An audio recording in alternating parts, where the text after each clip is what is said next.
Bismillahirrahmanirrahim and Assalamualaikum dear students. Today I am going to teach you geography for class 6. Kindly open the books. Student, today we will start chapter number 3, that is Earth as home for the human beings. यानी अर्थ जो है, ज़मीन जो है वो इंसानों के लिए एक घर की तरह है. हम इसका इंट्रोडक्शन स्टार्ट करते हैं.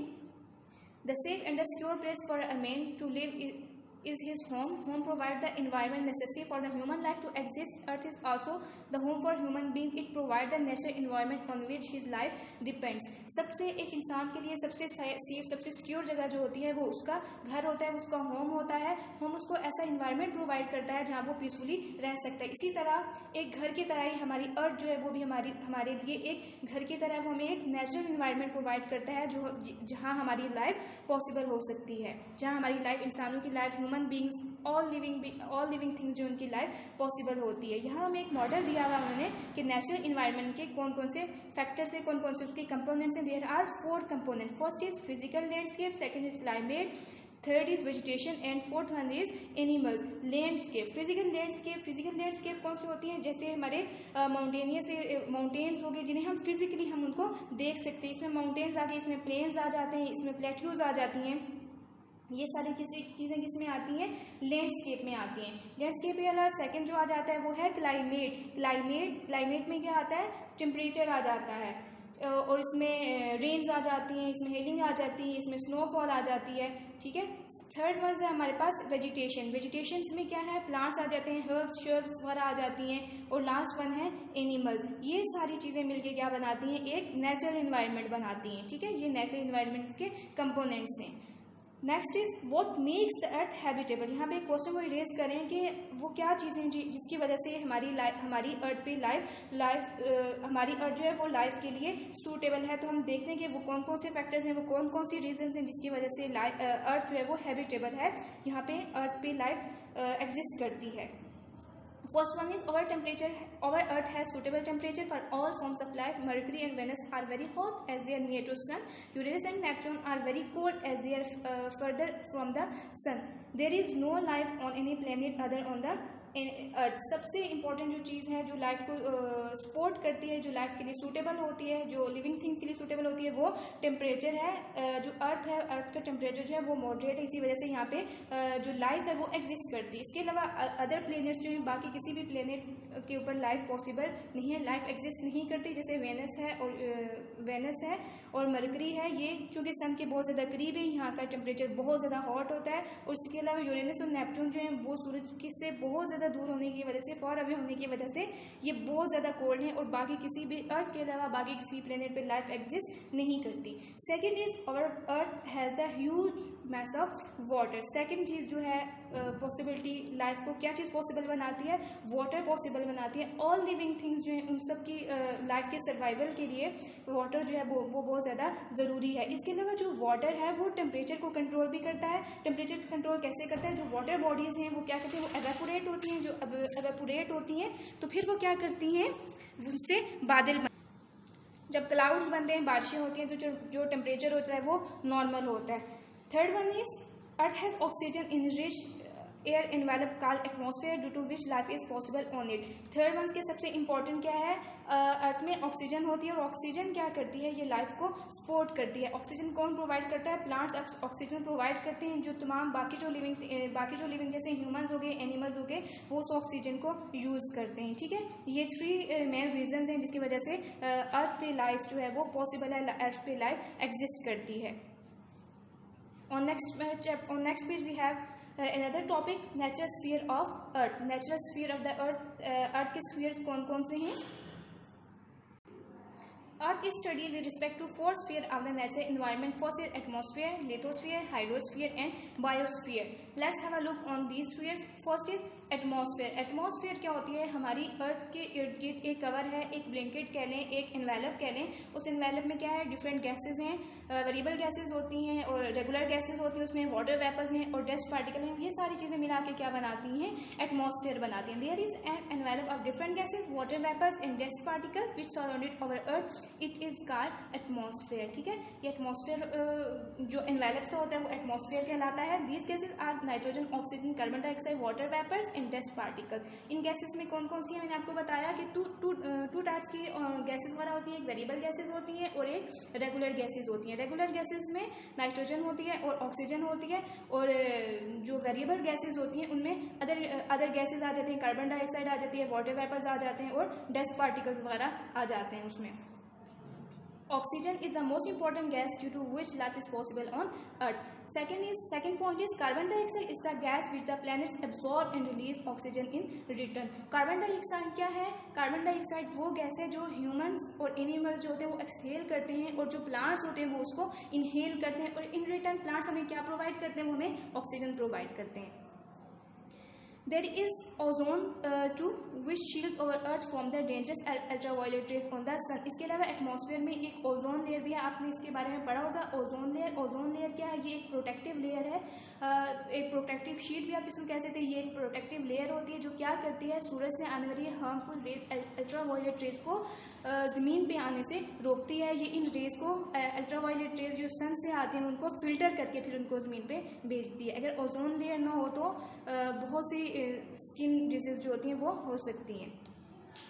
ये हमें पिक्चर दी हुई है ये स्फीयर्स की, नेचर स्फीयर। और सबसे पहले लिथोस्फीयर है, फिर बायोस्फीयर, एटमॉस्फेयर, ये एटमॉस्फेयर है सारा, और ये हाइड्रोस्फीयर है। ठीक है, यहाँ पे भी ये एक पिक्चर से वो हमें बता रही है एटमॉस्फेयर, बायोस्फीयर, हाइड्रोस्फीयर और लिथोस्फीयर। ये हमने एटमॉस्फेयर को पढ़ लिया। सेकेंड हमारे पास है लिथोस्फीयर।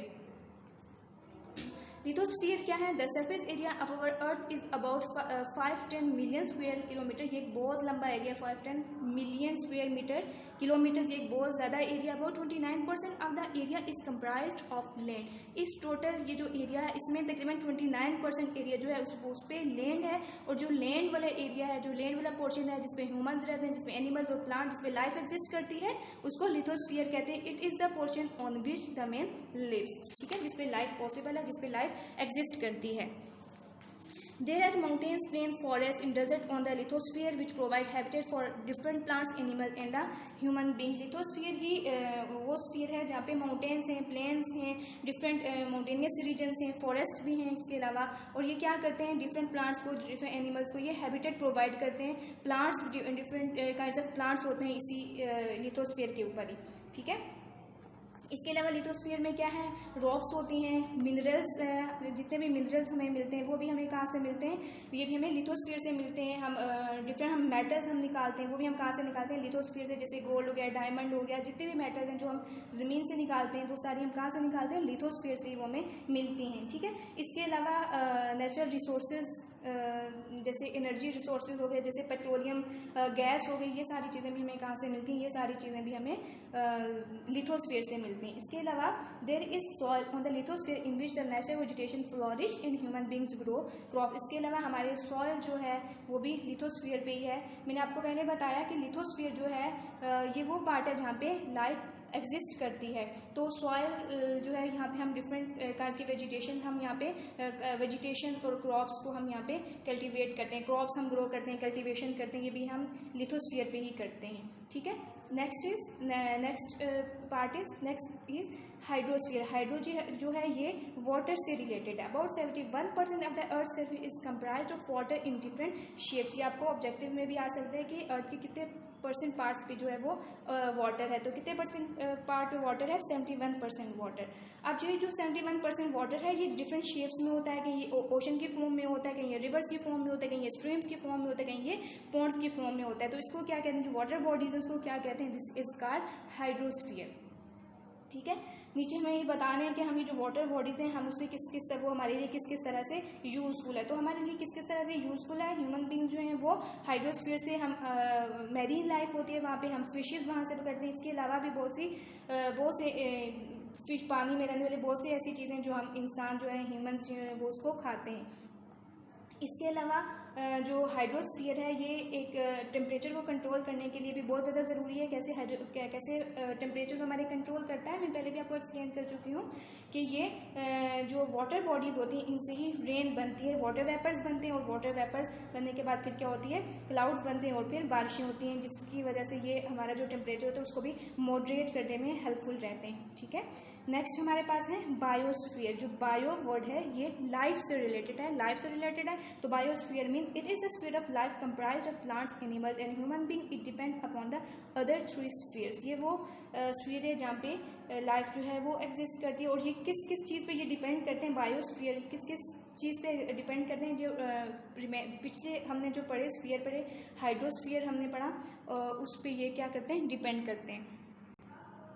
स्फीयर ऑफ अर्थ हम लोग पढ़ चुके हैं। नेक्स्ट टॉपिक है हमारे पास human environment relationship. Humans being जो है वो उनका इन्वायरमेंट के साथ किस तरह का रिलेशनशिप होता है। आपको पता है कि जो इन्वायरमेंट है वो रीजन टू रीजन चेंज होता रहता है। तो हर रीजन के वहाँ के रहने वाले लोगों का जो इन्वायरमेंट के साथ जो रिलेशन होगा वो डिफरेंट होगा।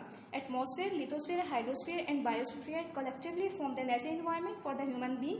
Human beings have a strong relationship with the environment, but this relation is not the same everywhere on the earth due to the diversity in physical landscape and climate. ये मैंने आपको पहले ही बता चुकी हूँ कि फिजिकल लैंडस्केप डिफरेंट होने की वजह से, क्लाइमेट डिफरेंट होने की वजह से वहाँ के जो वहाँ रहने वाले ह्यूमन जो उनका अपने इन्वायरमेंट के साथ रिलेशन जो होगा वो डिफरेंट काइंड्स का होगा।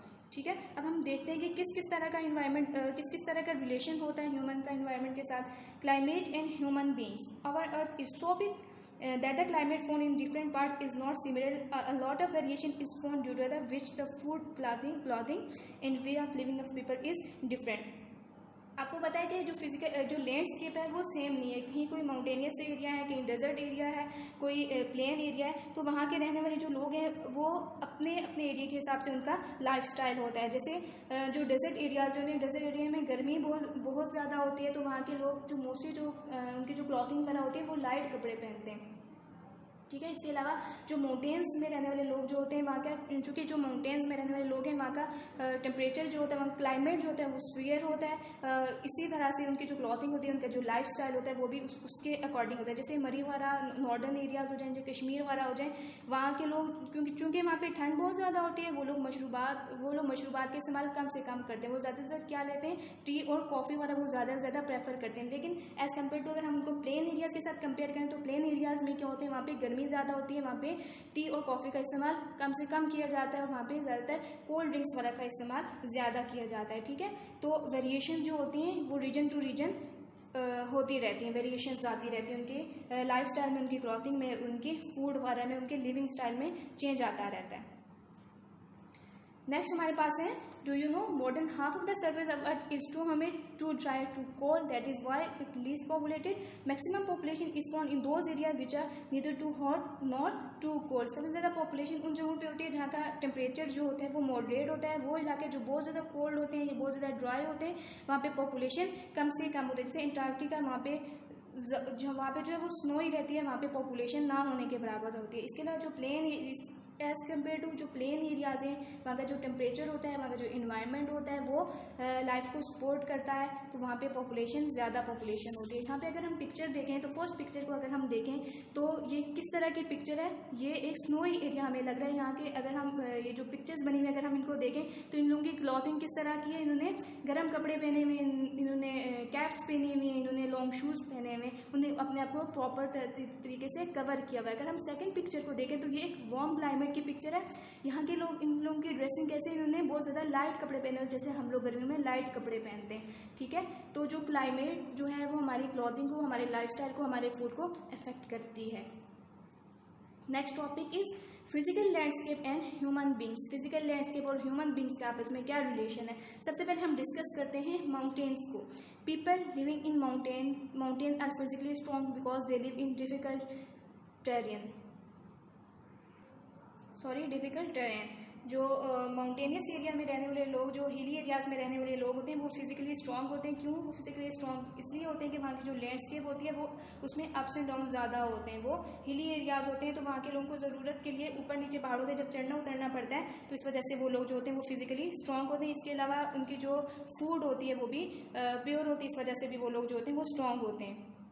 नेक्स्ट है जो माउंटेनियस एरियाज जो होते हैं, जो हिली एरियाज होते हैं, वहाँ पे फ्लैट लैंड जो होती है वो बहुत ज़्यादा कम होती है। तो कल्टीवेशन के लिए उनके पास जो लैंड होती है वो बहुत कम होती है। वहाँ स्लोपी एरियाज होते हैं, क्योंकि जैसे माउंटेन्स, इस तरह के माउंटेन्स होते हैं, यूँ इस तरह की जगह होती है, तो वो क्या करते हैं कल्टीवेशन के लिए वो जो स्लोप होती है, छोटी मोटी स्लोप जो होती है उनको कट करते हैं, थोड़ी जगह प्लेन करते हैं, फिर उसके बाद वहाँ पर वो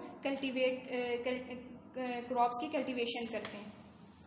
नेक्स्ट है जो माउंटेनियस एरियाज जो होते हैं वहाँ का जो टेम्परेचर होता है, पहले भी आपसे डिस्कस कर चुकी हूँ, वो बहुत ज़्यादा स्वीयर होता है। सर्दियों में वहाँ का टेम्परेचर बहुत ज़्यादा कम हो जाता है। जैसे अगर हम पाकिस्तान की बात करें तो मरीन नॉर्दर्न एरियाज़, कश्मीर वगैरह, यहाँ का जो सर्दियों में यहाँ का जो टेम्परेचर होता है ये बहुत ज़्यादा स्वीयर होता है। यहाँ पर लाइफ बहुत ज़्यादा मुश्किल हो जाती है, बल्कि यहाँ पर सर्दियों में जब बहुत ज़्यादा स्नोफॉलिंग हो जाती है तो यहाँ पर लाइफ बहुत ही ज़्यादा बिल्कुल तकरीबन सारी एक्टिविटीज़ जो होती हैं वो सारी बंद हो जाती हैं। लेकिन जब समर यहाँ का जो समर होता है वो बहुत ज़्यादा प्लेजेंट होता है।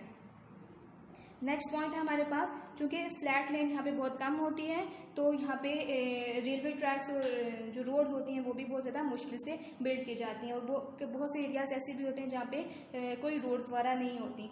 और इसके अलावा नेक्स्ट पॉइंट जो है वो माउंटेन्स में बहुत ज़्यादा माउंटेन्स जो होते हैं यहाँ पे प्लांट्स बहुत ज़्यादा होते हैं, फॉरेस्ट बहुत ज़्यादा होते हैं। जो फॉरेस्ट की वजह से ज़्यादा, जंगलात की वजह से ज़्यादा, दरख्तों की वजह से भी यहाँ का जो टेम्परेचर होता है वो बहुत ज़्यादा कम होता है। अब चूँकि यहाँ पे फॉरेस्ट ज़्यादा होते हैं तो वुड से ये बहुत ज़्यादा इकोनॉमिक एक्टिविटीज़ भी इन एरियाज़ में पॉसिबल होती हैं। वुड से क्या करते हैं, वुड से फर्नीचर बनता है, घर वर की कंस्ट्रक्शन के लिए भी यूज़ होता है। इसके अलावा बहुत सारी चीज़ें जो होती हैं वो हमें फॉरेस्ट से मिल सकती हैं।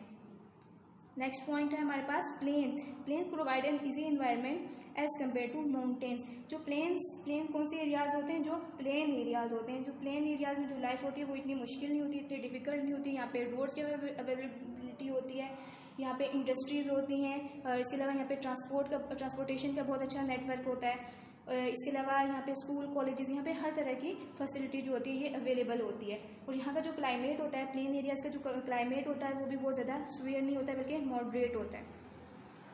यहाँ पे हमारे पास है साइड ब्लॉक में हमारे पास एक इन्फॉर्मेशन है, 80% of the world population reside in plains. Total population का 80% एरिया जो होता है वो कहाँ पे रहता है, वो प्लेन एरियाज़ में रहता है। नेक्स्ट पॉइंट है हमारे पास डेजर्ट्स में क्या होता है, the amount of rainfall in desert is very low, that's why there is no permanent river in desert. Desert जो होता है यहाँ पे प्लांट्स बहुत ज़्यादा कम होते हैं, जिस वजह से प्लांट्स कम होने की वजह से यहाँ पे बारिशें भी बहुत ज़्यादा कम होती हैं, यहाँ पे वेजिटेशन ना होने के बराबर होती है, यहाँ पे पॉपुलेशन भी जो है वो बहुत ज़्यादा कम होती है। कैक्टस और प्लांट ट्री यहाँ पे ग्रो होता है। यहाँ के जो लोग होते हैं, डेजर्ट के जो लोग होते हैं वो नोमैडिक वे ऑफ लाइफ होता है। नोमैडिक क्या होता है, खाना बदोश, यानी कि ये जो लोग होते हैं ये in search of water and food, ये एक जगह से दूसरी जगह ट्रैवल करते हैं, जैसे दूसरी जगह जाते हैं। Next topic is water in human beings. Water जो है वो ह्यूमन बींग्स के लिए, ऑल लिविंग थिंग्स के लिए बहुत ज़्यादा ज़रूरी है। इसके बगैर, पानी के बगैर लाइफ जो है वो पॉसिबल नहीं हो सकती। In ancient time there were no means of transportation. Man started his journey in water with the help of circulating waves, traveling in boats and ships. He begins to know the world water is a basic necessity of life. That's why the human settlement from the very beginning originated near water bodies. Ancient time, पुराने दौर से ही जो water है उसको transportation के लिए use किया जाता था। लोगों ने बोट्स बनाई थी और फिर बोट्स के जरिए से वो क्या करते थे, ट्रेडिंग करते थे। और शुरू में ही क्या हुआ था, जो लोग थे चूँकि वो बोट्स के ज़रिए से ओशन में, रिवर्स में एक जैसे दूसरी जगह ट्रैवल करते थे, तो वो उन जगहों पे सेटल होना शुरू हो गए थे जो वाटर बॉडीज़ के करीब होती थी। वाटर जो है वो वाटर बॉडीज़ जितनी भी हैं वो डिफरेंट फॉर्म्स में होती हैं, जैसे ओशंस हो गए, रिवर्स हो गए, स्ट्रीम्स हो गए, लेक्स हो गए। इन फॉर्म्स में जो वाटर बॉडीज़ हैं वो प्रेजेंट हैं। सबसे पहले हम डिस्कस करते हैं ओशन को। Ocean are important source of transportation. International trade is done mostly by sea routes. International trade जो होती है वो ज़्यादातर किसके थ्रू होती है, वो ओशन के ज़रिए से होती है। ओशन के जरिए से किसके होती है, शिप्स वगैरह होते हैं, इसमें शिप्स के उस वगैरह के जरिए से यहाँ पे ट्रेडिंग होती है। और half of the trade commodities is comprise of crude oil only. Half of the trade जो होती है वो किसकी चीज़ की होती है, वो ऑयल की ट्रेडिंग होती है, ठीक है। About 6,000 years ago, Egyptians made canoes rowed by oars. It were also Egyptians who made the first wind-driven yachts about 5,000 years ago. The Romans constructed ships for trade about 2,000 years ago. सबसे पहले जो ships बनाई थी वो Egyptians ने बनाई थी 6,000 years ago, और 5,000 years ago उन्होंने हवा से चलने वाली उन्होंने जो कश्तियाँ थी वो उन्होंने कंस्ट्रक्ट की थी। इसके अलावा जो रोमन्स थे उन्होंने भी 2,000 years ago उन्होंने ट्रेड के लिए उन्होंने शिप्स वगैरह उन्होंने कंस्ट्रक्ट की थी। ठीक है। Ocean floor are the habitat for variety of living organism. Information about these organism was not possible before 1850 AD as there was no source of going deep into the ocean after the invention of submarine. This has become possible as well. Ocean floors, oceans के अंदर भी बहुत types की habitat होती है। Ocean life जिसको हम कहते हैं, जिसको मैरीन लाइफ भी कहते हैं, उसमें क्या है, फिशेस के अलावा भी वहाँ बहुत सारी ऑर्गेनिज्म ने जो यहाँ वहाँ पे फाउंड करते हैं। लेकिन 1850 AD से पहले ये जो मैरीन लाइफ थी उसके बारे में किसी को पता नहीं था, क्योंकि जब उसके बाद 1850s के बाद जब सबमरीन की इन्वेंशन हुई, सबमरीन क्या है, ये वाटर क्रॉफ्ट है जो इनसाइड द ओशन जाता है, ठीक है। उसके बाद जो मैरीन लाइफ थी उसके बारे में लोगों को इंफॉर्मेशन मिली। About 85% of the fish cast of the world comes from oceans and the remaining 15% from rivers and lakes. 85% fishes जो होती हैं वो ओशन से पकड़ते हैं लोग, और जो रिमेनिंग 15% जो है वो बाकी रिवर्स और लेक्स वगैरह से पकड़ी जाती हैं। इसके अलावा जो ओशन है वो ये हम पहले भी काफ़ी डिस्कस कर चुके हैं कि हमारे क्लाइमेट को, हमारे टेम्परेचर को भी बहुत ज़्यादा मॉडरेट रखता है, नॉर्मल रखता है। Next point is rivers. Rivers क्या है? Rivers are important source of transportation. Hydro electricity is generated from river. Rivers are important source of irrigation. Underground water is also use by human for their basic necessities and irrigation. River valleys and lakes attract tourist by their scenic beauty. Rivers क्या है? Transportation के बहुत important एक source है। इसके अलावा hydro electricity भी जो रिवर्स के वाटर से जनरेट की जाती है, उसके ज़रिए से उसको पैदा किया जाता है, क्रिएट किया जाता है। इससे कैसे इलेक्ट्रिसिटी जनरेट की जाती है? जो रिवर्स का जो फ्लोइंग वाटर जो होता है उससे इलेक्ट्रिसिटी जो जनरेट की जाती है उसको हाइड्रो इलेक्ट्रिसिटी कहा जाता है। इसके अलावा जो वाटर है ये इरीगेशन के लिए भी बहुत ज़्यादा, इरीगेशन भी जो रिवर के वाटर से होती है। रिवर वाटर से कैसे होती है? रिवर का जो वाटर जो होता है उसको छोटी छोटी कैनाल्स के ज़रिए से, स्ट्रीम्स के ज़रिए से जो लोग होते हैं नियरेस्ट, जो उनके जो होती हैं फसलें वगैरह जो होती हैं, उनको इन तक पानी लेके जाया जाता है। इसके अलावा अंडरग्राउंड वाटर जो होता है वो अंडरग्राउंड वाटर भी इरीगेशन के लिए यूज़ किया जाता है। इसके अलावा जो रिवर वैलीज़ हैं, जो रिवर के आसपास के जो एरियाज़ हैं, जो वैलीज़ वगैरह हैं, वो एक टूरिस्ट प्लेस भी हैं जो लोगों को बहुत ज़्यादा अट्रैक्ट करती है अपनी तरफ। लोग यहाँ पे इन लोग एरियाज़ को विजिट करते हैं। नेक्स्ट है टॉपिक हमारे पास है forest and human being. Relation between forest and human beings. Forest को नेचर का लंग्स भी कहा जाता है, लंग्स ऑफ नेचर भी फॉरेस्ट को कहा जाता है। तो इनके दरम्यान किस तरह का रिलेशन पाया जाता है कि जो एक तो रिलेशन का ये कि हमें ऑक्सीजन प्रोवाइड करते हैं। फॉरेस्ट जो हैं, प्लांट जो हैं, ये ह्यूमन बींग्स को ऑक्सीजन प्रोवाइड करते हैं। इसके अलावा ये वुड प्रोवाइड करते हैं। वुड जो होती है वो बहुत सारी चीज़ों में यूज़ होती है, फर्नीचर बनता है, घरों की कंस्ट्रक्शन में यूज़ होता है। इसके अलावा जो फॉरेस्ट हैं ये हमें रबर प्रोवाइड करते हैं। इसके अलावा पेपर्स जो है वो भी हम कहाँ से हमें मिलता है, ये भी हमें फॉरेस्ट से ही मिलता है। ठीक है, ये हम सारे डिस्कस कर चुके हैं, ये सारे पॉइंट्स मैं आपको अभी बता चुकी हूँ। नेक्स्ट पेज पे चलते हैं।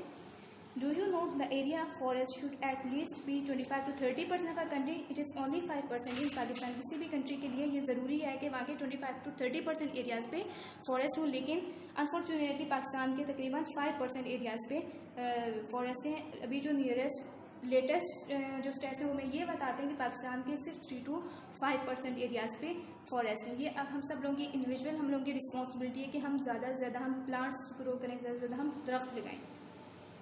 Next interesting information is the world's most dense forest are found near the equator. These are called roof gardens. World most dense forest जो है वो इक्वेटर के करीब पाया जाता है, उसको रूफ गार्डन भी कहा जाता है।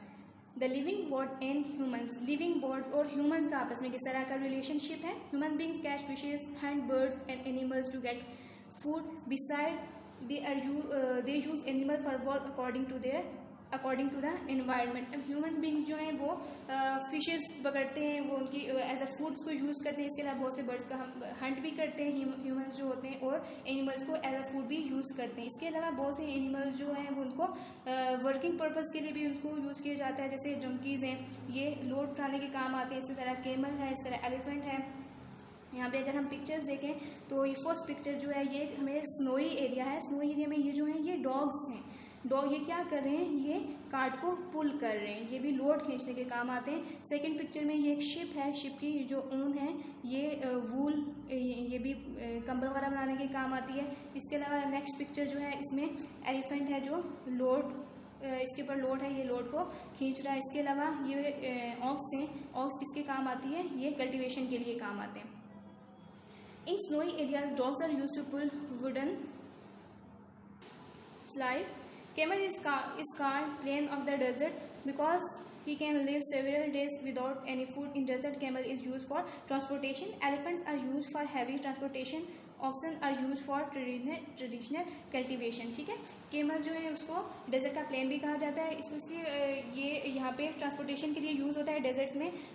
ये डेजर्ट एरियाज़ में बहुत ज़्यादा टाइम तक बगैर कुछ खाए पिए ये सर्वाइव कर सकता है। ये अपने स्टोमक में वाटर को जो स्टोर कर लेता है। नेक्स्ट है हमारे पास नेक्स्ट पेज पे, sheeps are reared in Rajasthan to get wool.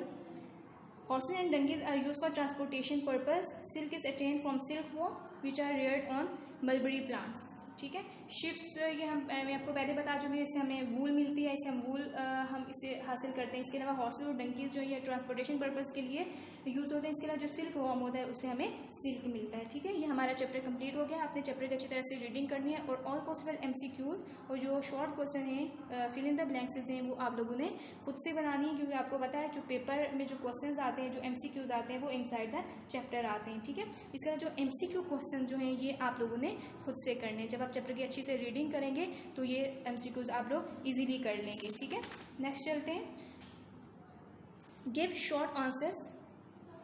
इनके मैं आपको आंसर यही बताऊंगी, आप लोग मार्क कर लीजिएगा मेरे साथ साथ। First question is what is meant by atmosphere. ये अगर हम पेज नंबर 35 पे जाएं तो यहाँ पे हमें इसका आंसर मिल जाएगा। What is atmosphere.